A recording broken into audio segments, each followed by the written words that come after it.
Well, first of all, thank you guys for having me. Sorry, I'm getting older, so I need glasses now. First of all, I have to say thank you all for having me, especially to some of our candidates that Leaders We Deserve endorsed last year here in Tennessee. Allie Phillips, and Louise Mata, of course. Louise.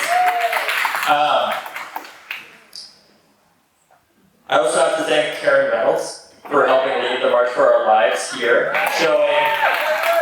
and the young people who marched right alongside you. Thank you for being part of the intergenerational movement to address gun violence. Of course, thank you to Aftyn, who I believe is left, but shout out to her, obviously. And thank you all of you for being here. It's an honor to be here speaking with you all tonight, and I want to reflect on what the past 8 years have meant to me.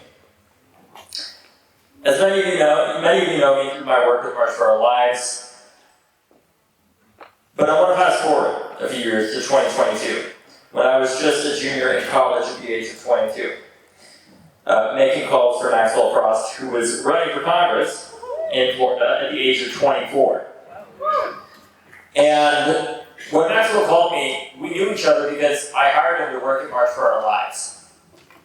I was in my freshman year of college, and I needed to hire somebody to help take on my role at March. So I called Maxwell and asked him to take the job. And the first time, he turned me down. And then the next day, I took a Spanish test that I did not do too well in because I'm dyslexic. And I called Maxwell and I said, "You don't understand, I have to pass this class. I need you to take this job." And he said, "Okay, fine, I'll take it." And then he took the job. 2 years later, he calls me up when he's 24, and he says, "David, I have good news and I have bad news. The bad news is I'm leaving March for Our Lives." And I said, "It's okay, I passed my Spanish class." And he said, "But the good news is," I'm running for Congress." And I said, "Maxwell, that's great, but you know you're 24, right? I'm pretty sure you have to be 25 to be elected to the House of Representatives." And he said, "Yes, thankfully I'm better at math than you are at Spanish." And at this point, I never really supported anybody running for office before. Because in March for Our Lives, we wanted elected officials to endorse us as a movement, not the other way around. Because we felt so let down, obviously, by our decades of people who collectively failed. Even if there were people fighting hard enough, objectively failed because my classmates paid the price for that. But with Maxwell, I didn't see him as a politician. I saw him as a friend. I saw him as an organizer. Somebody who, since the age of 15 years old, had been fighting against gun violence after he saw Sandy Hook on the news. And in his Democratic primary, there were many other, much more accomplished and experienced Democrats. Two of his opponents were former Democratic members of Congress, one of whom was a hedge fund manager while he was in Congress, and the other committed tax fraud while in Congress. Sometimes experience matters, but you know what matters more? Integrity. Yes. And courage. Because the 8 senators that just pulled in on this deal in Washington collectively have over 120 years of experience. What they lacked was not experience. It was courage that they lacked. Everyone said that Maxwell can't do this. He's too young, he doesn't have the experience, even though he had spent a decade advocating and organizing in his community against gun violence. Fast forward just a single year later in his race, I went from protesting outside of the White House, demanding that they create the Office of Gun Violence Prevention, to sitting in the Rose Garden, watching Congressman Maxwell Frost introduce the President of the United States for the creation of the Office of Gun Violence Prevention at the White House. Within a year, I went from protesting outside of the White House to sitting in front of the President of the United States in the Oval Office, talking to him about the office that we just created, because Maxwell's first piece of legislation he introduced was to create the Office of Gun Violence Prevention. And that office oversaw the 2 largest one-year reductions in gun homicide ever in American history, totaling about 25%. So tell me, what can't young people do? Organizing to me is not the misguided naivete of just being young. Politics for me is not just something that we play at. Fighting for me is not the quest for handouts. None of this has ever been voluntary to me. Because organizing, as you all know here, especially in this state, is not voluntary. It is an act of survival in its truest form. Right? Very right. It shouldn't have to be that way. But unfortunately, it is. Apathy is not a luxury that, as a generation, we have ever been able to afford, or as young people in Florida, or young people in the South, as you all know, or even people that are older, have never been able to afford that. You know, I've been told a lot. I've been told a lot that I'll learn when I'm older, that I don't know what I'm talking about. When I ran for DNC vice chair, the first call that I made was to one of the DNC members. And when I said to them, hey, I'm running for this position, I want to figure out how we can win back young voters, their response to me, and mind you, this was actually not an older person that said this. The older people were actually very supportive. It's actually a younger person. Their response to me, her response to me, was to say, David, I know we've never talked before, but let me tell you, you cannot do this. You cannot win. This is a bad idea, and there's absolutely no pathway to victory for you. So when we talk about ageism in our party, it is not something that is only by older people, necessarily. Sometimes it can be young people themselves that fight against each other. Eventually, when I said to that person in response, as you all can imagine, we've probably had similar calls with other Democrats before, because we're not always united, was I said, I understand and I appreciate you telling me that, because we need to build a party that tells people what they need to hear and not just what they want to hear. Okay. Right?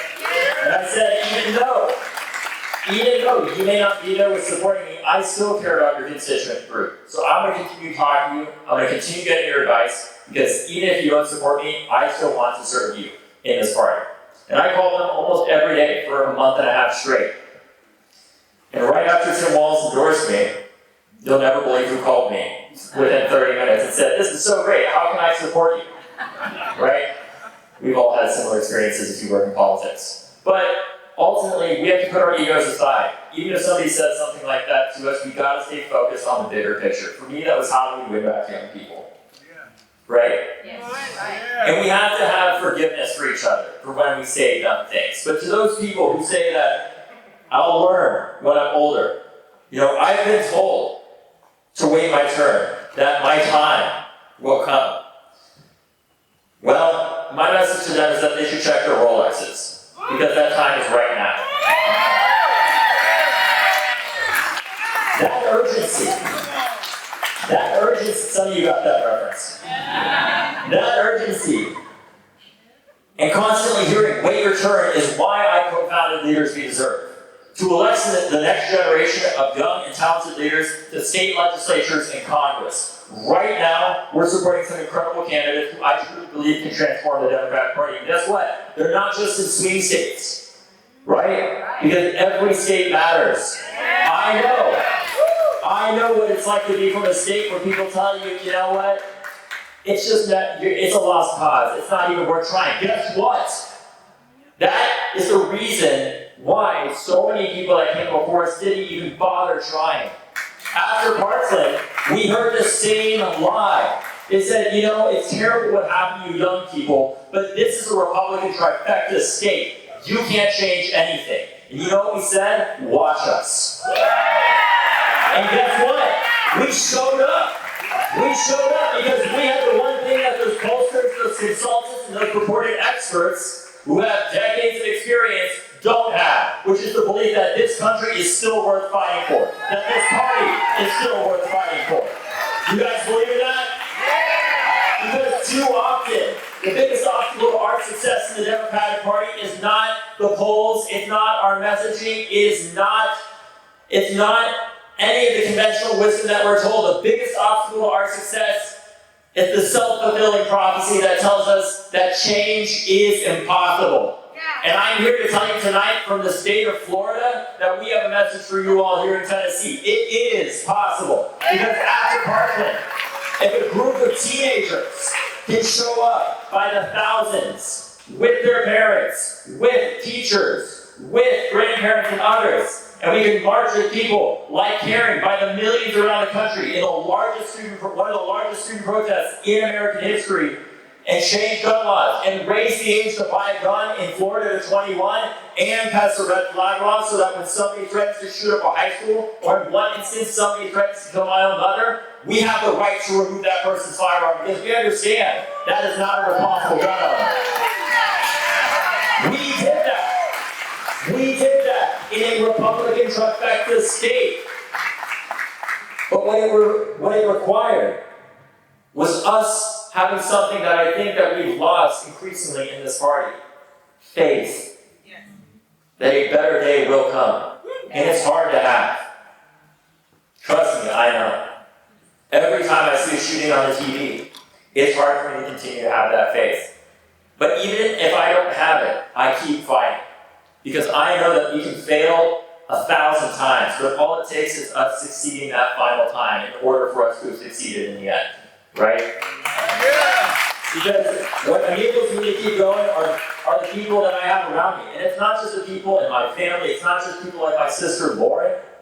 It's not just people like my dad, who bravely served this country and ultimately paid the price because he died of early onset Parkinson's, very likely caused because of his exposure to jet fuel in the military.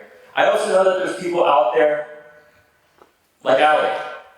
Yeah. Like Luis, like Aftyn, like Karen, like Justin Pearson, like Justin Jones, and so many others that I don't know the names of yet, who are out there fighting with us. Just 2 weeks ago, I saw some of those other people that are out there fighting with us. I was in Houston knocking doors, helping to elect my friend Christian Menfee to Congress in Texas's 18th Congressional District. And there we were joined by State Senator Molly Cook, who we supported last year, who defeated somebody who not only voted to arm teachers, but voted to give them $25,000 for being armed. Sorry, I know this probably sounds familiar to you all here in Tennessee. Yeah. That person she defeated was a Democrat, by the way, who voted for that, though. We spent $310,000 supporting her, and she ended up winning by just 62 votes in that election. Just 62. And on the very first door that we knocked, a woman opened the door and immediately lit up and said, "Oh my," because we were out knocking doors with Molly Cook, with Christian. And the first person who opened the door, I'm not kidding, literally said, "Oh my God," and this is a direct quote, "Oh my God, are you Senator Molly Cook?" That's the power that we're trying to build across the South. And Molly smiled and said, "Yes, I am." That woman recognized me too, and she came over and hugged me, even though we didn't even know each other. And she told me that she couldn't wait to vote for Christian. Those of you who knock on doors know how truly rare an interaction like that is on the first knock. Personally, I prefer a lot more of them, to be honest with you. Then, the next day I went to Atlanta to knock doors for Akbar Ali. One of his friends is here tonight, actually. He's one of your young Democrats. And if he was elected, he'd become the youngest person ever elected to the Georgia State Legislature at the age of 21. Akbar's knocked thousands of doors, speaking to his neighbors about lowering costs and improving local education, and even taking on HOAs. All politics is local. And finally, I spent election night watching history be made as leaders reserve endorsed candidate Zoran in New York City won the mayoral race. During his acceptance speech, he spoke to the disillusionment that many have been feeling about our party. He spoke to the young voters who turned out for him not just twice as much as they did for Kamala Harris in New York City, but 3 times as much for 18 to 24-year-olds. He spoke to those young voters who've never known, frankly, not nearly enough, the Democrats as people who deliver, and only tried to fight against Donald Trump. And what he said was that convention has held us back.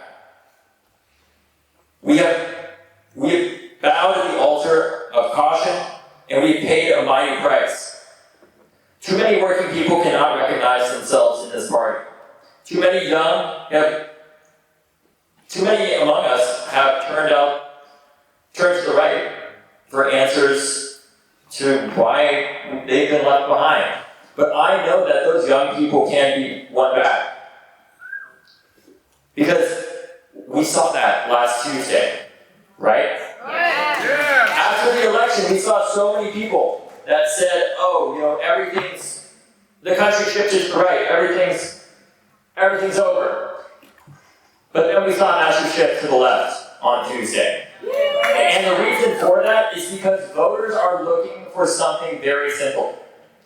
They're looking for answers. They're looking to be listened to. In 2024, voters told us two things more than anything else. They said prices are too high and the president is too old. And it's an uncomfortable truth, but that is what they were telling us. And our party's response to that was to say, no, prices aren't high, don't believe your wallet. No, the president isn't too old. Also, actually, he is. And we're gonna do this all 107 days before the election. And when you tell voters not to believe their eyeballs or wallets, you're gonna lose them. Thankfully, now Republicans are doing that. Except this time, they're paying an even bigger price because they just got completely tronched across the country on Tuesday night.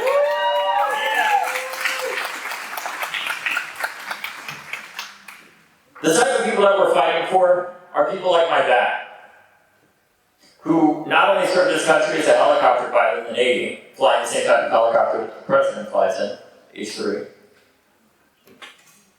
He also went on to serve as a teacher and continued to serve for the rest of his professional career as an FBI agent. Unfortunately, in the final years of his life, and in the final month of his life, he repeatedly spent thousands of hours fighting with the VA to get his benefits, that even on his deathbed were still denied, because they claimed that his early onset Parkinson's, that veterans get at a rate twice as high than the general population, was not service connected. That's bullshit. It should, if our government has the ability to send us to war, and they never say to us, it's kind of amazing how this happens, they always say when it comes to healthcare, we can't afford it, right? They always say when it comes to public transit, other than Elon Musk's BS tunnel that he's trying to build to undermine your government, literally, they never can afford it, right? The onus for our veterans to prove why they shouldn't have to prove why they need healthcare, why they deserve benefits. They should not have to prove why their medical condition was caused by their service. Right. It should be on our government to prove why their condition is not connected in the first place, and not on the veterans who have already served us. Right? That is what Democrats need to be fighting for. Right? What Democrats need to be fighting for are people like my mom, who's been a teacher for over 30 years.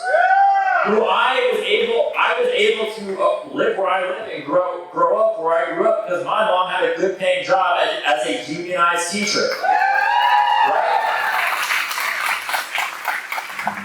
That's what we're fighting for, are people like my dad, people like my mom, who served this country, but increasingly this country fails to serve. Because even though my mom's taught for 30 years, she has to have a roommate right now who's a lawyer, because she can't afford to pay the rent. Even though she has a master's degree, even though she's been teaching for 30 years. Increasingly, our country is failing to serve those who have served us. And that is a shame. Yeah.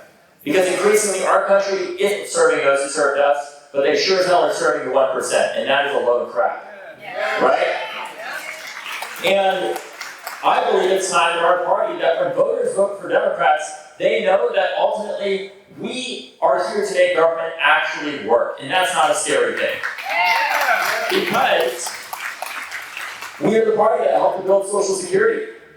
We're the party that helped to ensure that when my dad was on his deathbed, that didn't mean a financial death sentence for my family, because he had the Social security system to rely on. And there's no shame in that, right? That our party is the one that built Medicare and Medicaid and passed things like the PACT Act so that when somebody comes back from war with a rare cancer, they now don't have to prove why that is service-connected, right? That's the Democratic Party that I believe in, but guess what? This is a much harder job than Republicans. We don't run on the idea that government sucks and then get elected and make it and completely make it fail, and then say, actually, this is why we need to privatize it for our rich friends. And then run again on the idea that the government that they made fail is terrible. We have a hard job of actually trying to do our job and make government actually work. But guess what? We are here to answer that call. And what this moment calls on us to do, there's one quote that I wrote down that I wanted to give you all. That's from one of my favorite speeches ever. 1 second. What this moment calls on us to do is to remember what JFK said in his New Frontier speech at the 1960 DNC. I'm a student of history. I don't know if you can't tell, but I was not alive then. And what he says in his speech is that the frontiers that I speak of are not a set of problems. It is a set of challenges. It sums up not what I intend to offer the American people, but what I intend to ask of them. Here today, we're facing another frontier. And I ask all of you to consider who you want representing the 7th District right here in the state of Tennessee. To abstain from a fight in one place is to lose in every place. And we are not going to give up here. It is no secret that Aftyn faces an uphill battle, obviously.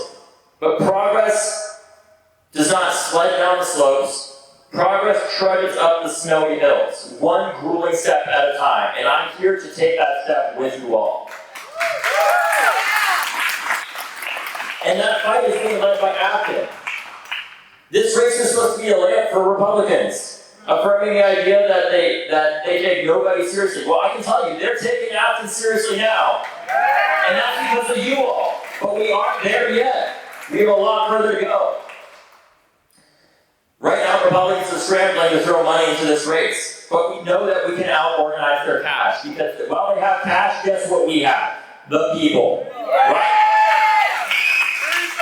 And tomorrow at 2:30, I will be knocking doors with Aftyn, Tennessee Young Dems, and hopefully some of you. Are you going to join me? Are you going to join me? I need you to join me, because this country needs to be reminded that not all hope is lost. That if we can show right here in Tennessee that we can turn things around, that you all can win in this district, we can send a message to millions of families like my own that this country, while it has continued to fail those who have served us, we are coming back to ensure that our country serves them. Right?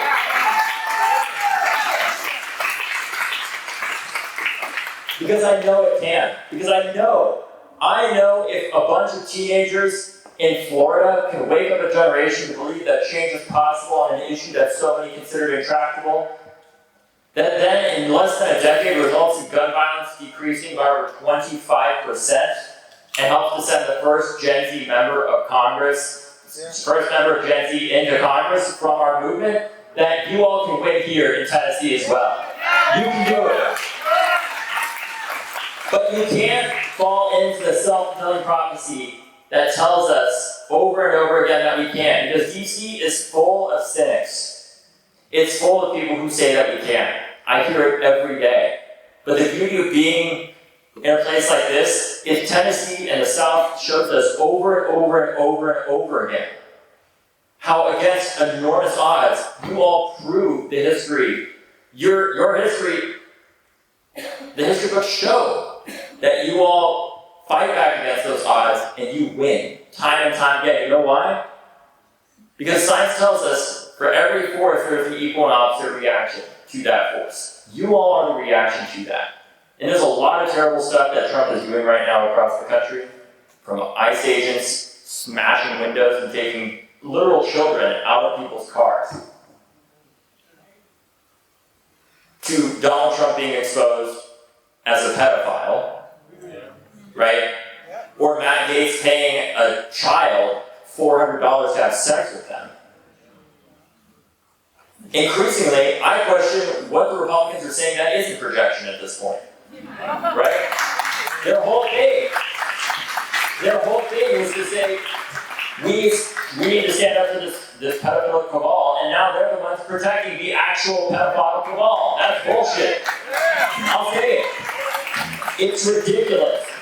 But it's not enough just for us to point out the absurdity of this. We gotta go and knock the doors. Because ultimately, that's what's going to decide this election.